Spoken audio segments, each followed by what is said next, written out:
Once again, this is Christine Krieger with the Colorado State Library, and the clock on my computer is showing that it is high noon here in Colorado, so we will go ahead and get started with today's session. Anybody who is joining us, feel free to introduce yourself in the chat area. Let us know who you are, where you're from. It's always fun to see who we have joining us today. And we've also been sharing our definitions of outcomes, so you can add that to the chat area as we go along. Before we get started with the main presentation, I want to briefly introduce CSL in Session for those of you who may be unfamiliar with our monthly program. Basically, you might be used to webinars where there's a presenter who's delivering all of the information in a very one-way fashion, but that's not how we do things here at the State Library in Colorado. We like to shake things up a little bit. And what we're really going for is a lot of engagement and interaction. We want to hear your thoughts on the topic that we're covering today. Once again, kind of by starting just to kind of see what you guys think of definitions of outcomes is a great place to start. So we're hoping as we go through that you will ask questions and you will participate in the conversation and share your thoughts and comments as we go through. The main way that you all will be sharing today is through chat. So basically the chat window is just below where you see everybody's names, and you can chat questions or comments at any time as we go through. If by chance you are experiencing any tech issues, you can contact me directly. I am up at the top in the left-hand corner where it says Colorado State Library. If you hover over that, you should see an option where you're able to contact the host directly, and you can ask me a question and I can do my best. We are also recording today's session, so if for some reason your connection just isn't working or somebody else you know wanted to attend but couldn't at this time, we will make the archive available hopefully later this afternoon at the on the CSL in Session website. So I think without further ado, the other thing, one more slide. As we go through, if you have questions, you don't have to raise your hand to ask a question, but if you want to let us know if we need to speak louder or speak softer or speed up or slow down, you can let us know with that. And of course, we will never turn down any applause if you would like to give us that. So without further ado, I'm going to turn today's session over to Linda Hofshire, who is the Director of the Library Research Service here at the State Library. So thanks, Christine, and thanks everybody so much for joining us today. It's been fun to look at where people are coming from. I see we've got folks from as far away as Canada, and Texas is also well represented, and of course Colorado. But if you have not yet had a chance to introduce yourself and let us know where you work, please go ahead and do that in chat. And also, if you would like to answer a question, we were kind of before we started sharing our definitions for the word outcome, and please feel free to share those as well in chat as we get going. One other thing I will tell you, I on and off have had a frog in my throat, so if things suddenly go silent, it's probably because I've muted myself for a moment to cough. So I apologize in advance. Great, and thanks everybody for introducing yourselves. It's great to have you here.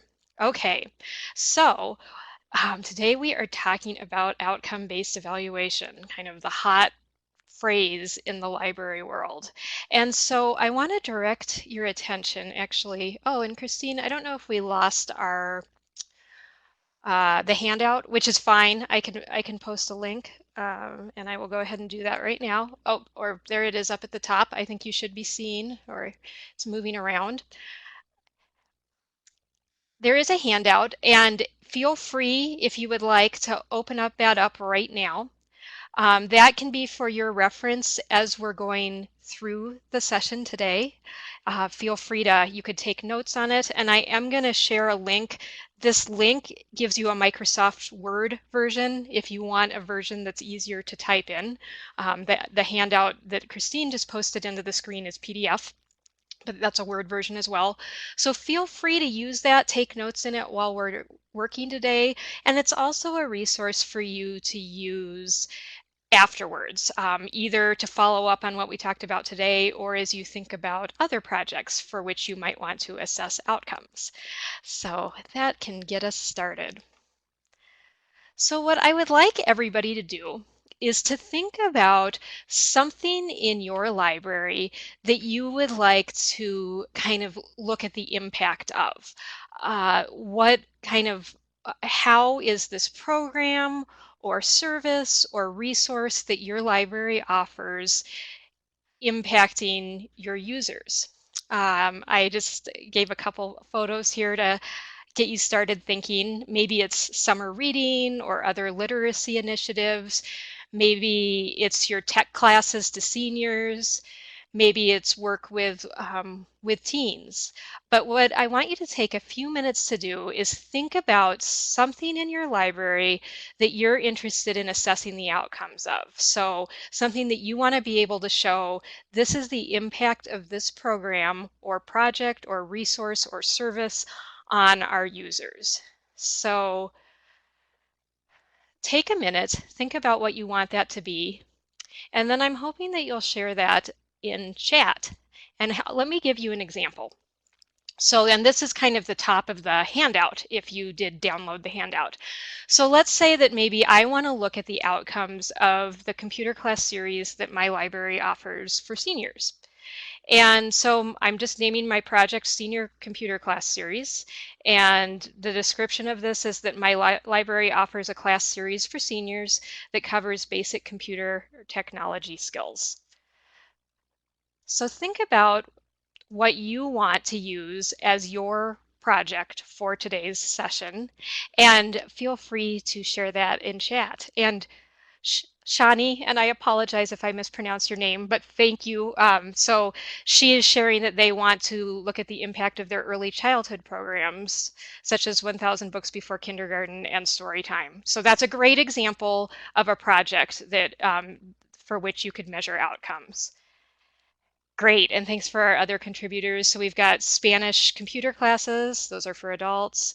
Ooh, Kelly, that sounds pretty fun. Tell us about Kick-Ass Women's Day. I'm curious.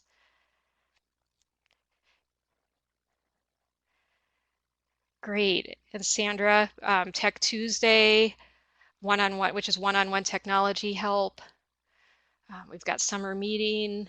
Ooh, and a fledgling teen advisory group, makerspaces. Download Coach, which is teaching adults to download resources on their tablets. I like the name of that, Amanda. Download Coach. Great. Oh, and Pause for Pause Therapy. Love the dogs.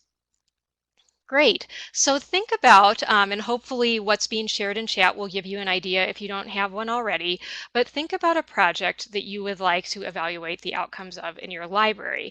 And we'll kind of refer back to whatever project that you've come up with throughout the session to help kind of flesh this out and develop a plan for doing an outcome-based evaluation. Okay. So I want to talk a little bit more about outcomes and what they are. And I appreciate everybody's contributions in chat so far in terms of how they define them. And please feel free to continue that conversation if you would like. But the way that I want to frame outcomes is by talking about what we here at the Library Research Service call the data trifecta. And so meaning that we put outcomes into context with two other types of data. And those are inputs as well as outputs. And the reason we do this is because we feel that the best way to assess outcomes is within this broader context. And as I kind of walk through our definitions for each of these types of data and how they work together, I hope that will demonstrate why it's important when we evaluate outcomes to think of it in this context, to think of it in the data trifecta instead of just jumping immediately to outcomes. So first in that kind of sequence is inputs. What are inputs? These are pretty simple. This is simply, what you're putting into a program or a resource or a service that you offer. So what effort was expended on it? So I'm going to share some examples in the context of summer reading. That's something that a lot of us, have in common. So inputs to summer reading, I mean, the biggest one, and this is, generally true for inputs of any program, is the money that's put in. So what funds were expended on the summer reading program? A second one is staff. So how many staff were involved in putting together, carrying out the summer reading program? A third example is staff time. How many hours did staff spend on summer reading? So those are examples of inputs, the first part of the data trifecta. Then second in that sequence is output measures. So this is the second part of our data trifecta.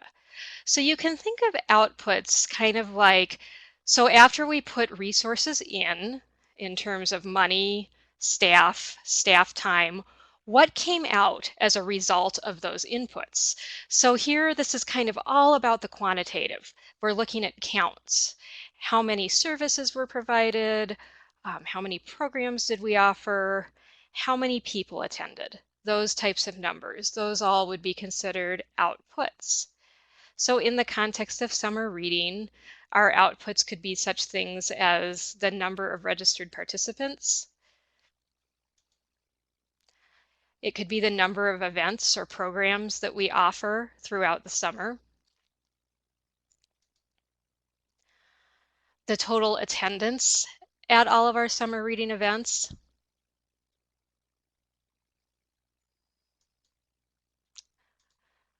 The number of minutes spent reading. So maybe that's one way that you assess participation. Perhaps the number of minutes that participants spent reading. And another one could be circulation. That is a very traditional output measure, is circulation. And then we finally get to outcomes, the third part of the data trifecta. And so this is often what we like to say, this is where the people come in. And so what we mean by that is, what difference is this program or resource or service that our library is offering make on our users? So what is the impact? What change do we see in our users? So this is kind of the why.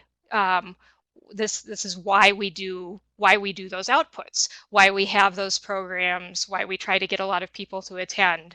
It's because of the difference or the change that can occur in users' lives.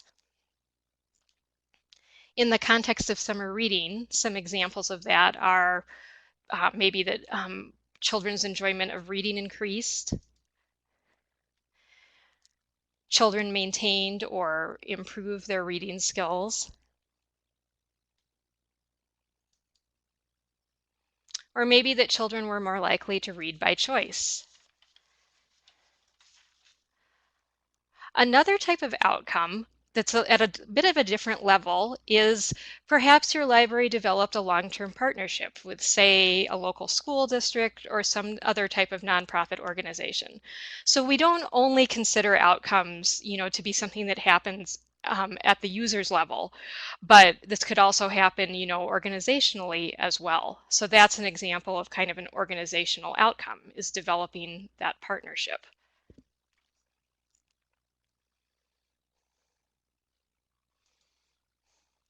So you may have noticed that the way that I represent the data trifecta visually on the screen is with an arrow, and that's very purposeful because this is a linear, basically a linear process. So you put resources in.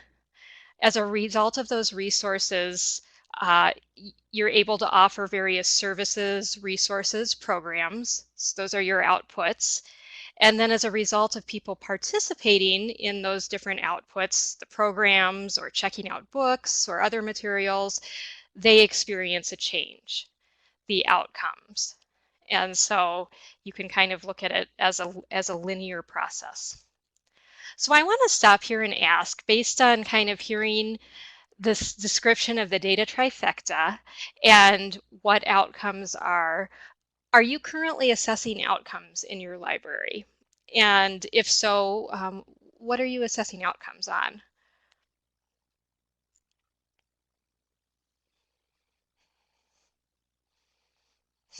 So I see our first answer is somewhat, yes. Good answer.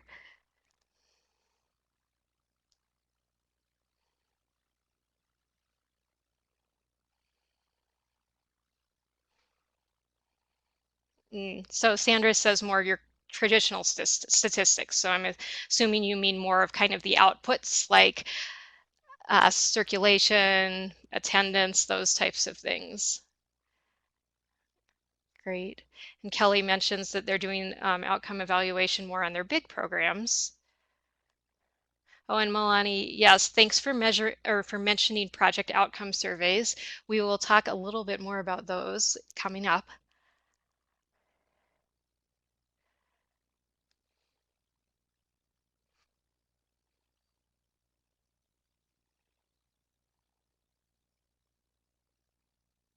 Yeah, and Molly and Joni bring up a good point of documenting comments that we hear during the events.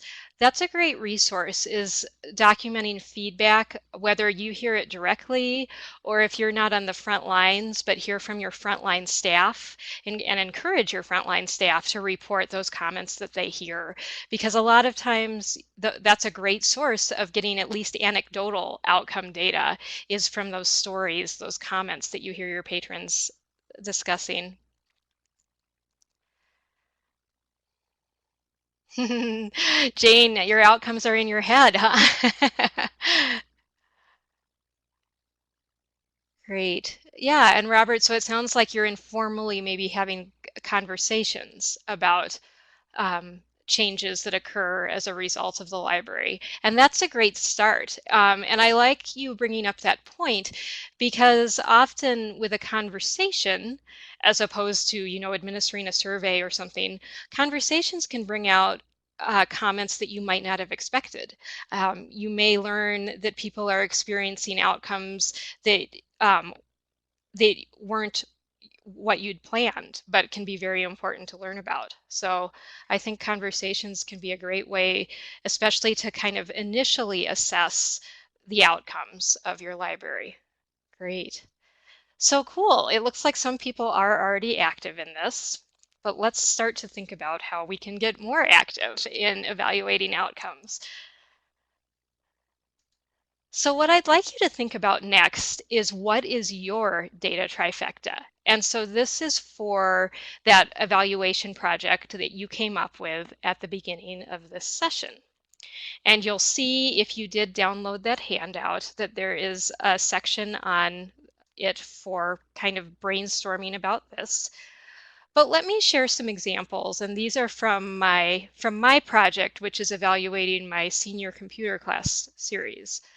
So you can just see, I won't go over all of these, but I've listed some inputs such as the types of funds that are being expended, various outputs, and then I've identified 3 outcomes that I'm hoping that my seniors are experiencing as a result of participating in these computer classes.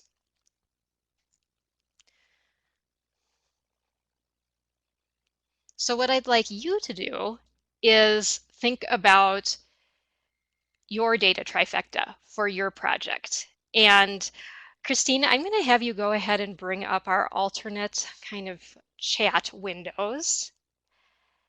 And as we're waiting for that to come up, I will describe what we're doing. So I'd like you to share, as you brainstorm about your data trifecta, go ahead and list the inputs for your project in that inputs chat window, and then you'll see there's also an outputs and an outcomes chat window. So share your outputs and outcomes in those windows. So Kelly is asking, so you project outcomes, no actual outcomes.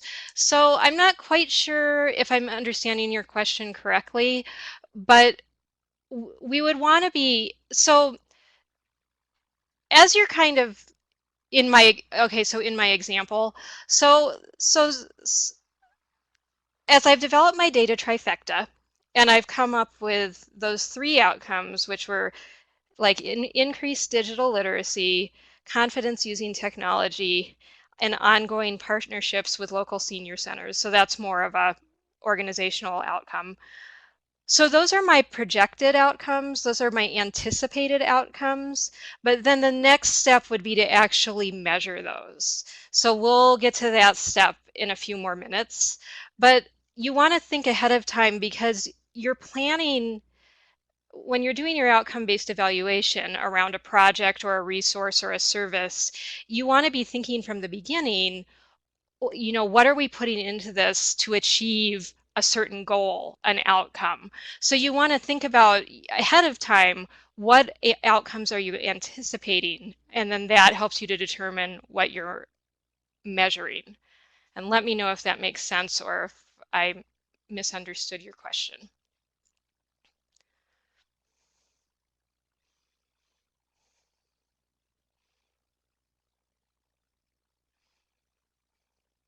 And again, I encourage you to brainstorm about your inputs, your outputs, and then your outcomes in those 3 chat windows. And Kelly, yeah, her question brought up a good point with the outcomes. Right now, we're thinking about anticipated and intended. What do we hope will make a what types of differences are we hoping for in people's lives as a result of participating in our program or using our services?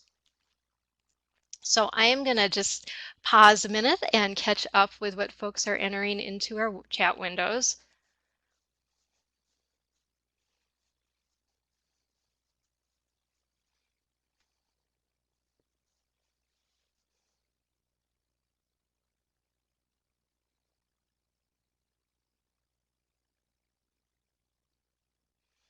Great. So I'm kind of looking across inputs and a lot of examples are money. That's very true. That's a big input, whether it's paying instructors, whether it's paying for marketing materials or equipment, etc. And then I see a lot of comments also about staff time.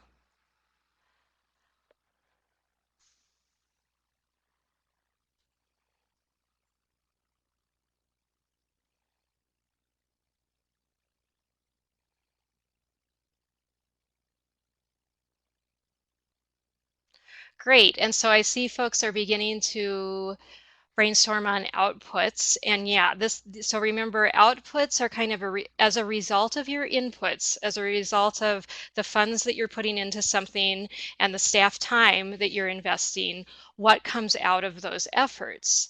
And so we have examples like number of attendees, number of appointments. Yep, that's a good one.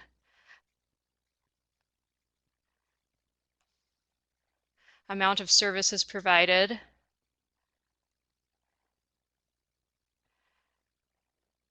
Yep, and Amanda brings up a couple examples.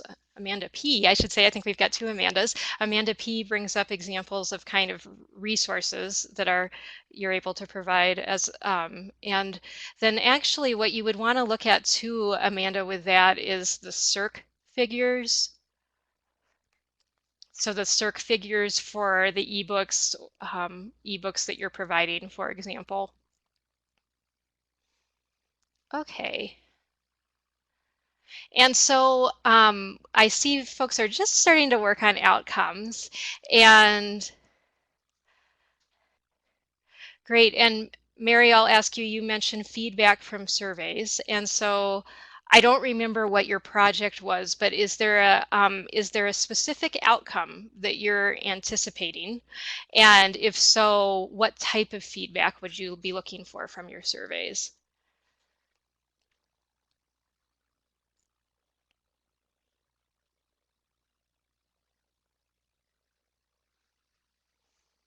And Kelly, I'm curious to know, and I think, and someone else had commented on this too, that you like, Kelly says they rely on verbal responses. Someone earlier had said that they listen to comments. Do you have a formal way of keeping track of those comments and those verbal responses?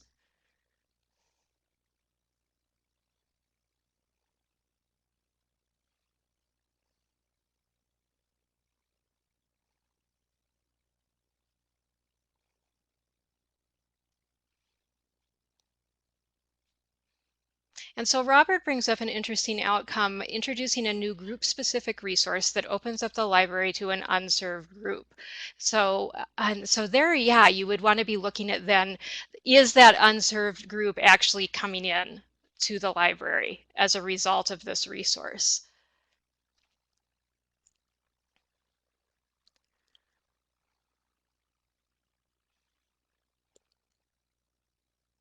Oh, thanks, Kelly, for your answer. So you're recording some verbal responses in notebooks. Yeah, and good memories, definitely.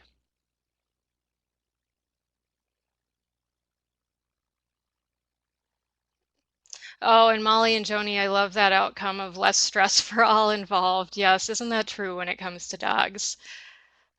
They are the best. Okay, so we will spend just maybe another minute or so on the outcomes, but of course you've got that worksheet, and so I would encourage you to keep brainstorming after our session today.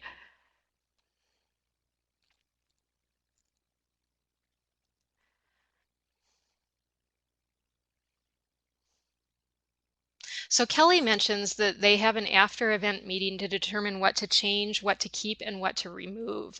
And so if you're doing something formally also during that event to assess patron outcomes, such as a survey or things like that, those results could really help to inform that after event meeting when you're trying to determine how to improve things, what to keep, what to change.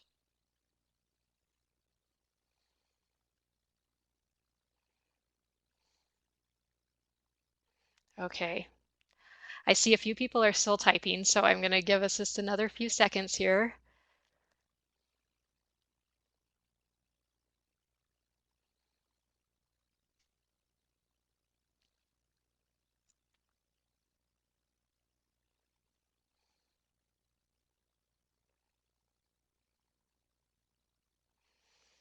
Okay, and Christine, when you're ready, I'm going to have us go back to the slides.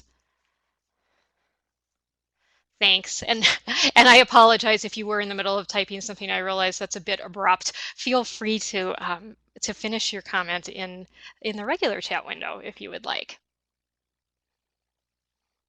Okay. So I want to share an example of the data trifecta in action, kind of.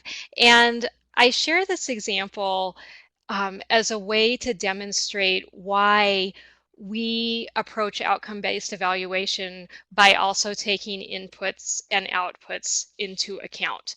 So we really think, by looking at this whole trifecta, this is kind of the winning combination for determining the true outcomes of your library's offerings. So this is a simple example, and don't worry about kind of where these results came from. It's really just to kind of illustrate the point of why we look at inputs, outputs, and outcomes all together. So let's say that we've got these three libraries, libraries A and B and C. And here are the results of an assessment that they did looking at the outcomes of their summer reading program. So based on what you see right now on the screen, which library had the best results in terms of outcomes of their summer reading program? Library A, Library B, or Library C? And feel free to just type your answer in chat. So, yep, thank you, Sandra and Mary.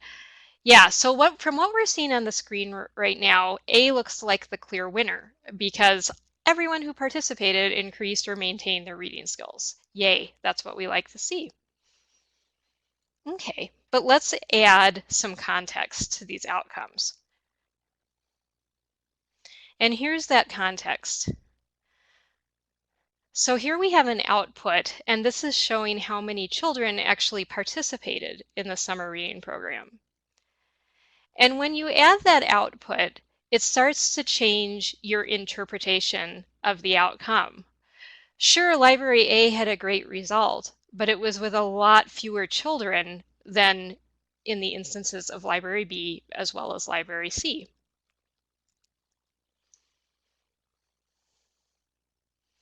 And then let's add an input. And this adds even more context to the outcome. So as you can see, Library B was a big spender here. But when you look at those resources that were put into these summer reading programs, that also puts a slant on how we're going to interpret those outcomes. And so just to kind of break that down, you can see that Library C, was the most efficient, it had the most efficient use of money. They were spending $50 a child to achieve these outcomes. So I share this example of the data trifecta again, just to emphasize that if you only look at outcomes, you're missing out on the full picture of, were these outcomes worth it for the amount of time invested, the amount of money invested in a library program or service, as well as the number of users who were impacted. And so this is why it's really important to always consider outcomes in the context of inputs as well as outputs. You really want to take the whole data trifecta into account to do the most meaningful outcome-based evaluation. I want to make a couple other comments about outcomes. So we can kind of generally group outcomes into three categories: immediate, intermediate, and long-term. So as an example of this, an immediate outcome might be, let's say we have people taking a job skills class or job searching class, and at the end of the class, they've immediately experienced an outcome that they've learned how to complete an online job application. Then their intermediate outcome might be perhaps that as a result of that online job application that was completed, they get an interview. And then finally, they may get a job as a result of completing that online job application. So I think that one of the things that we're often challenged on in libraries is that we can get at the immediate outcomes. We can find out, at the end of a program, at the end of an event, what people learned or what they experienced, but it's a lot tougher to get at those intermediate and long-term impacts for a variety of reasons. It costs a lot of money to follow up with people, and in libraries we have privacy concerns about kind of tracking our patrons. So I want to share a couple ideas of how you can link immediate outcomes to more long-term impact. And so here's one example. So we know that a common outcome of people using library resources is that they're able to read for pleasure. That's a very simple, immediate outcome. But there is also research that shows that reading for pleasure is associated with increased empathy, improved relationships, reduced depression, and reduced risk of dementia. So here we can link existing research to some pretty profound long-term impacts with immediate outcomes that people experience in our library. So that's just an idea that I suggest is looking to see if other research out there has been conducted that links immediate outcomes that are experienced in our library, like reading for pleasure, with some of these more long-term impacts. Here's another example, and this is actually linking outputs to long-term impact. So Stephen Krashen, you may be familiar with him, he does a lot of reading research, but he and his colleagues in a number of studies have found that simply the more that children read, they tend to have better reading skills and they develop better vocabulary, writing, and grammar skills. So that's another example of kind of finding that existing research about more profound, longer-term impacts that you can link to kind of the immediate outcomes that people experience in your library. So I'm curious to know whether anyone attending today's session has had any successes measuring long-term impact. Um, do you, even if it's anecdotal, like patrons who have taken a class in your library and have come back afterwards kind of to tell you what happened as a result of it, or if you found a more systematic way to track impacts, outcomes over the long term. If anyone has any ideas or experiences with this, please share.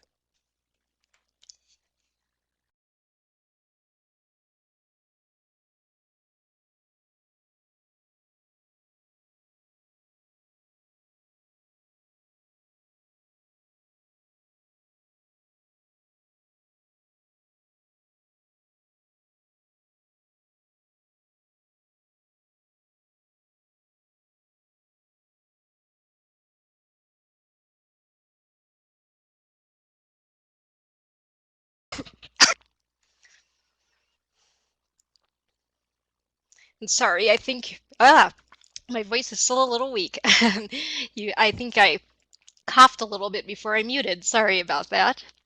But I am just looking at chat. And Milani, I think you're in good company that maybe you have some anecdotal evidence of long-term impact. This is a really tricky thing to get at. Kelly also saying that they've received verbal responses down the road. And definitely document those things because they're anecdotal, but those can still be very powerful illustrations of the impacts that your libraries have. Oh, yeah, exactly like Jane's story. That's cool that after introducing someone to their reading videos, she said that they helped her to get her US citizenship. And Kelly, yeah, those stories are great to show your board members. And coming up, I'm going to share one little example of or idea for how you could start to measure long-term impact. And Nancy asks a good question about how do you use those informal stories, and it sounds like Kelly's sharing those with her board. That's a great way to do that. Those stories could be in your marketing materials. They could be shared in grant applications. How are other people sharing those anecdotal stories?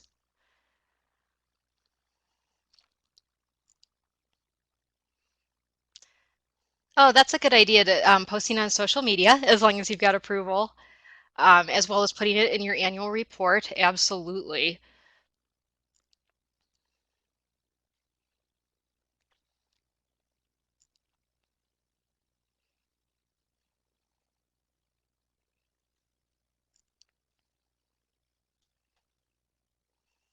Okay, and as you continue to share ideas, I am just going to move us to our next section. And this is where we get kind of into the nitty-gritty of outcomes. So we have these anticipated outcomes that we've set up for our project. We're hoping that these outcomes will occur, but how do we actually determine if they have occurred? How do we measure them? So let's jump into that. Okay, so oftentimes the way we describe our outcomes, such as increased enjoyment of reading, is kind of abstract. Yes, we're certainly hoping that perhaps as a result of our summer reading program, children will have an increased enjoyment of reading, but how will we actually know that that's happened? And so what we want to do is develop what are called indicators for each of our outcomes. Indicators, that's just a term for that's how we're going to measure it, kind of. This is how we're going to determine whether this increased enjoyment has occurred. So there's a variety of ways we can do this. One could simply be a parent or caregiver response to a survey question, asking whether their child's enjoyment of reading has increased as a result of summer reading.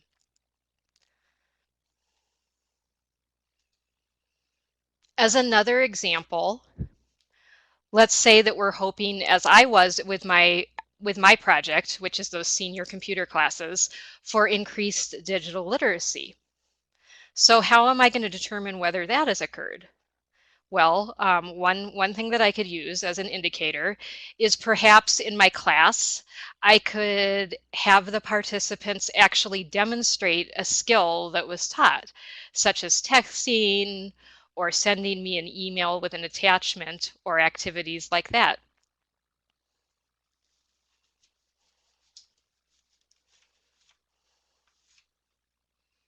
So let me show, I'm just going to walk through kind of some ideas of a variety of different indicators and methods that you can use to assess outcomes. And the first one is kind of our old favorite, or maybe not so favorite, depending on our survey fatigue levels at this point, but the survey. And so just as an example of that, just asking questions about outcomes. Did your child's enjoyment of reading skills, reading by choice, increase, stay the same, or decrease?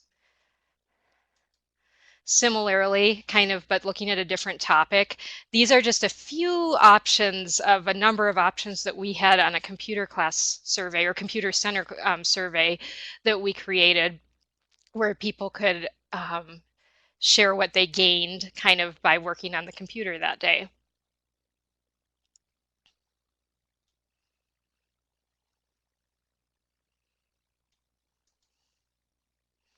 One thing that I want to emphasize is that if you are using surveys to measure outcomes, make sure that you include an open-ended question.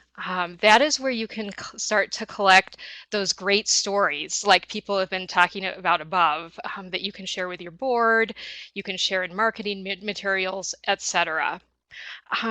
But a tip that I want to provide is that you want to phrase your open-ended question wisely. So you don't want to just get to the end of the survey and maybe say something like, any comments? Because people may be happy to tell you that the library was too hot or it was too crowded, things like that, which may be useful to hear, but we're really trying to get more at outcomes. So we want to guide the respondent so that we will get the answers that we're seeking. And so here's one example of a question that we used on a summer reading program survey. And so we're just asking our survey respondents to let us know how the summer reading program made a difference for your child and family. And I want to share just a few examples of the types of responses that we got when people answered that question. So I'll just pause a minute and let you read this.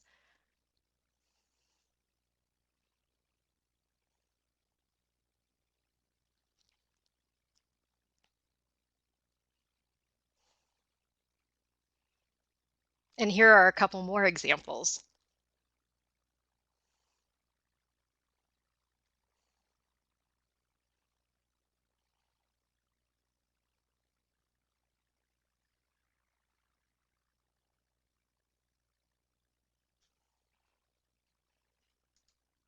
Another guided question that we've used in order to try to get at outcomes is just this question. So please tell us how the Computer Center helps you or your community. And here's an example of a type of response that we received.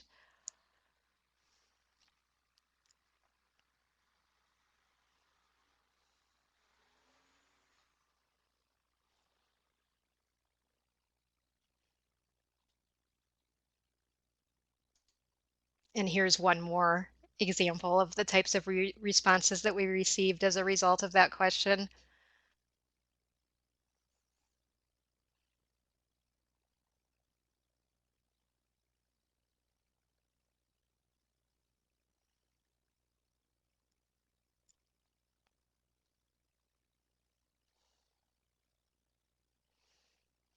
So take advantage of that if you are using a survey of those open-ended questions to get some of these great anecdotal stories that will really help to make the other results, those more quantitative results from your survey, sing. And I want to throw this question out to everybody. Do you use open-ended questions on any surveys that you might be giving in your library? And what do they look like? What types of questions do you ask? And are you able to get at outcomes?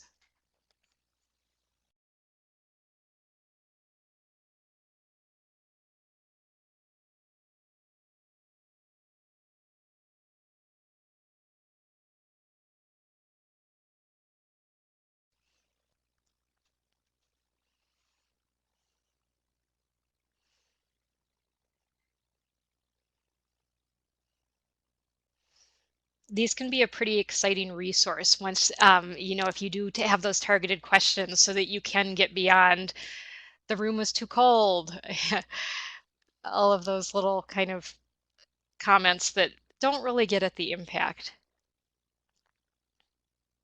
Oh, Michael. So Michael asks whether on their surveys whether patrons are willing to be contacted to learn how they use the skills gained in a class. And that's a great idea for trying to get at some of those more, at least intermediate outcomes.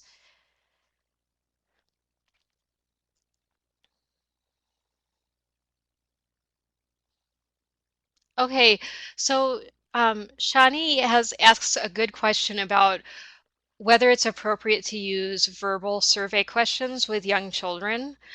Um, So there's a couple issues related to that. One is what your library or governing board's policy is just regarding doing research with minors. So first of all, make sure that you are in compliance with those rules. And then the question becomes whether developmentally, what could a 3 or 4-year-old be able to respond to. That is a big topic, which I'm gonna provide a link to resources at the end of the webinar, and I can add some resources about developmental appropriateness for different types of questions. But one thing is I just will say really quickly with that age group is it's helpful to have like maybe um, a poster board or some big display piece that might have like a happy face and a frowny face for them to point to kind of as answers to the questions, things like that. But I will add some resources to the web page that I'm going to share because that is a big topic. Great. And so Becca comments, that's cool that you ask whether patrons are willing to share information about the project they worked on. And Jeremy, how has the library transformed your life? That transformation word is such the big buzzword right now. Very cool. Oh, and then you had their responses, which were on butterfly cutouts taped to windows. How very cool. Great. Okay. I next want to mention and kind of just thinking about different methods for evaluating outcomes, a couple kind of free or low cost tools that are available. And this is specifically for public libraries. Although other library types can use the questions on these surveys, even if they're not a public library. And I don't know if we have any non-public library folks in here today. If so, please let us know. But one is Project Outcome. And I know we had at least one person mention that they're doing Project Outcome, but share in chat if anybody else is. Oh, thanks, Molly and Joni, so you are academic. I know that Project Outcome has received inquiries from academics interested in using their tools, and they are happy to share them. Your data just obviously aren't aggregated into the public library results. But PLA has this big initiative, Project Outcome, where right now this is freely available to libraries, and they offer short outcome surveys for a variety of different topics. You can see them on the screen. And on that resources webpage that I mentioned, I have a link to this if you want to find out more about this project. And Kelly, yes, it is available everywhere. Well, that's a good question. I'm pretty sure that it's available in Canada as well. And I know that you can at least take the questions if, even if you don't have access to the full tool.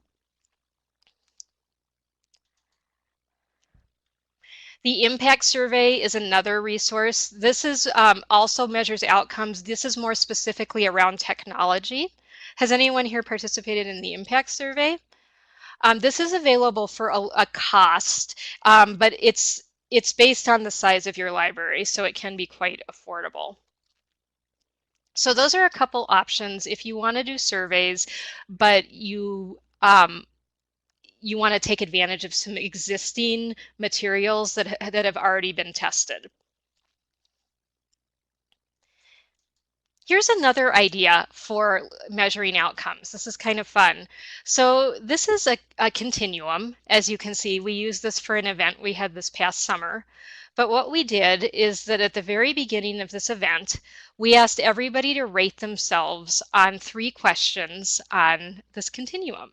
And you can see they all did that by sticking a yellow dot on it.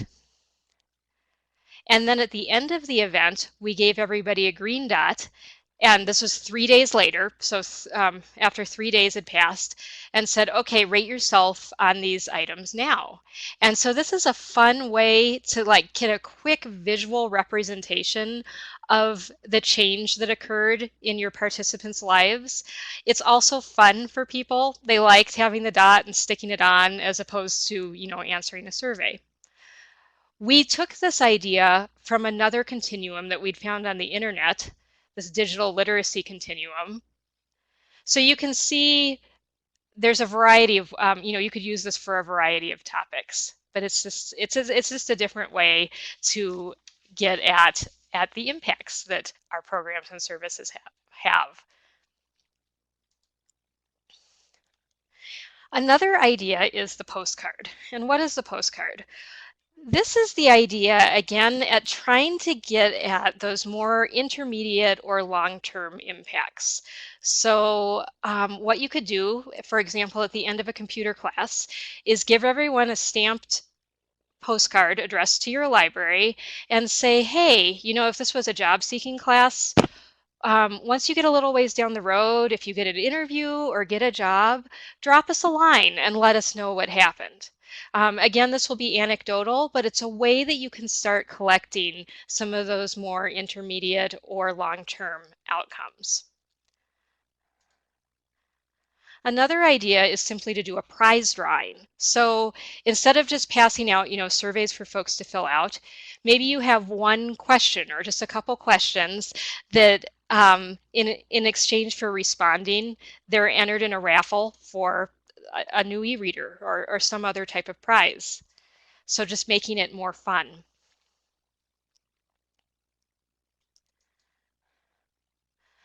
Another idea that I love, if this is possible for assessing immediate outcomes, is having people participate in some type of skill demonstration. And I had mentioned this a little bit earlier.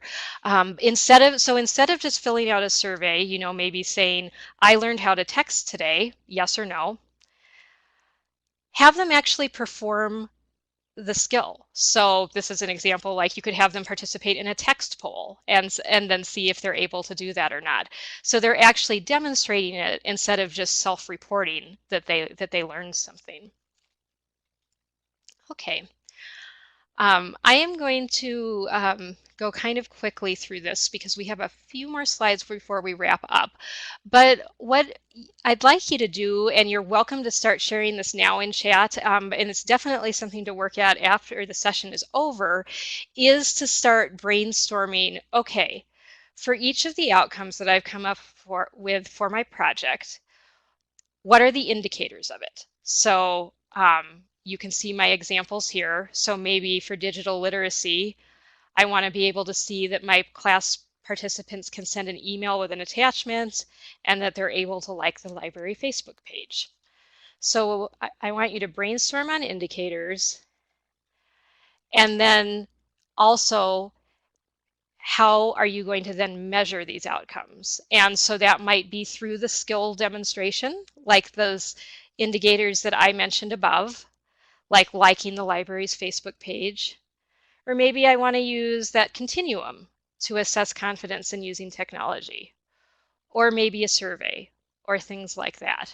But that would be kind of the next step in your outcome-based evaluation plan, is to kind of brainstorm what are the indicators of those outcomes that you've established, and then how are you going to measure them?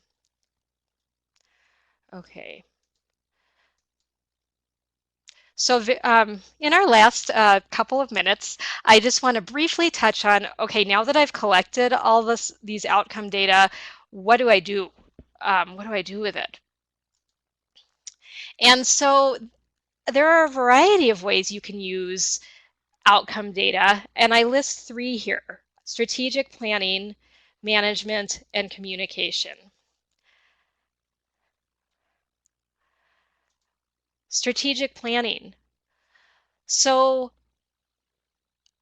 ideally, what's contained in your library strategic plan, you should have a way of measuring to determine that those outcomes are actually occurring. Here's an example of a library strategic plan where one of their focal points is instilling a love of reading and advancing reading skills. Well, outcome-based evaluation, like that survey I showed earlier, can show you whether you're reaching the aims of your strategic plan. Second, management. Just thinking about kind of your day-to-day activities. Again, going back to that data trifecta and the example I shared with libraries A, B, and C, you know, what are the implications of that data trifecta for budgeting, for staffing, for your programs, what you're focusing on, how many are being offered, etc. And then finally, I will quickly wrap up by touching on using outcome-based evaluation for communication. And this is probably the most obvious use, but one tip I will remind you is share your outcome results with internal staff as well as with external stakeholders, because it really helps to remind them and to demonstrate to them why you're doing the things that you do. One example, and this again will be available on that resources webpage, is here's an infographic we created as a result of our summer reading survey to show the outcomes of it. And we shared this broadly across Colorado. And you'll find on your worksheet that there is also a place for you to kind of brainstorm about using your data for strategic planning, management, and communication. So Christine is going to share a link, and this is to the website, the resources that I've been discussing all along. You will also find the slides there, and actually, Christine, I've got it here, I can share it. That's the link to the resources. You will also find the slides. I realize this is a bit of a whirlwind tour of outcomes, but hopefully this can get you started along with that worksheet in assessing the outcomes of your library. And so I am going to turn it back over to Christine to wrap up. And I want to thank everybody for just jumping in and sharing stuff about their library. Thank you, Linda. And I just have to say, every time I listen to Linda talk about outcomes, because I'm one of those people that it takes 3 or 4 tries for me to go, I have to do what now, and the outcome and an output, and it's very confusing for me. So she makes it very understandable, so thank you. Speaking of collecting data, just a quick we will have you hopefully provide some feedback for today's session, but really quickly, I want to remind everybody again that the session has been recorded and will be posted on the CSL in Session website, which is on the screen now. I will also post that in the chat. You will also see the resources and the handout that Linda used today. Our next CSL in Session is going to be on May 12th at noon, Colorado time, and Jane Martell from the Arapahoe Library District will be sharing information about how we can all achieve our most important goals. So that should be a very fun session. And lastly, because we do talk about data, we would like to gather your feedback on today's session. It's an online survey. You can either click the link right in the on the screen there, or I've posted it in chat, but we would love to hear from you. Let us know what you thought about today's session, other topics you would like to see, and how we can continue to improve. And with that, I am showing it's 1 o'clock Colorado time. So thanks to everyone for joining us for today's session, sharing great ideas. I'm like want to learn more about all the programs you guys are offering. They all sound great. And thanks again to Linda for providing this information today.